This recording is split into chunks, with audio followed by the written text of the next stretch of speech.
Om Gurubhyo Namaha. Once again, I welcome you to my YouTube channel Advait Vedant Darshan for All. In the last video, we had discussed about the three authoritative texts of the Advaita Vedanta tradition, namely the Brahma Sutras, the Upanishads, and the Bhagwad Gita, which are collectively known as the Prasthanatraya. In this video, we are going to talk about why should we study the Bhagwad Gita.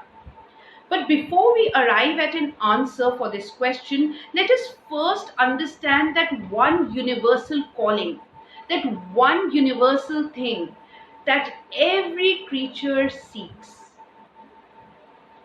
Whether it is a man, whether it is an animal, whether it is a kit or an insect, or whether it is a sthavar jiva like a tree, every being on the planet desires that one thing. And that one thing undoubtedly is ananda or happiness. We seek happiness in different names and forms, in different relationships, by possessing different material things. What we are trying to do is we are trying to realize that one thing, which is happiness. Do you actually think that you want a house? Do you actually think that you want a relationship? Do you actually think you want a car? Do you actually think you want good education? Well, through all of this, what you are trying to do is you are trying to seek happiness. But the sad part is, and the irony of life is, that what we are trying to seek is permanent happiness. But places where we are seeking this happiness are temporary. We are trying to look for this happiness in temporary objects, in temporary relationships, in mortal beings. And none of them have the capacity to bestow us with that which is permanent. Now, this also highlights our very own nature. This highlights the fact that had we been limited in nature, we would have been pretty happy with limited things. But we are not.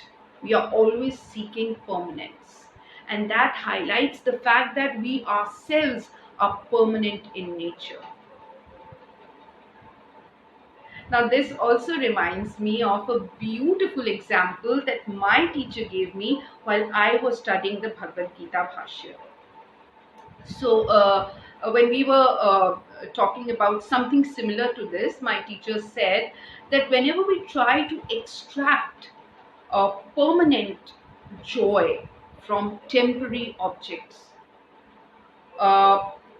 permanence from temporary relationships, what we are trying to do is we are trying to look for temporary solutions to a permanent itch.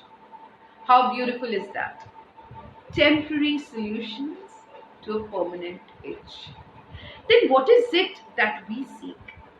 Well, we seek our very own nature of permanence, of freedom, of eternity, of perfection, which the Upanishads call as Sat Chit Ananda. Sat is ultimate truth. It is being. Chit is pure consciousness. And Anand is ultimate eternal delight. Now, you would say that we started off with a question as to why should we study the Bhagwad Gita? Then why are we talking about all of this? Well, that is because it is the Bhagwad Gita that becomes the means to realize our Sat Chit Ananda Swarupa nature, the nature of permanence, the nature of perfection, the nature of eternity. Well, there are a few other reasons why we should be studying the Bhagwad Gita, but that we are going to discuss in the next video. And I hope you like this video. Please like, share and subscribe. Till then, Om Gurubhyo Namaha.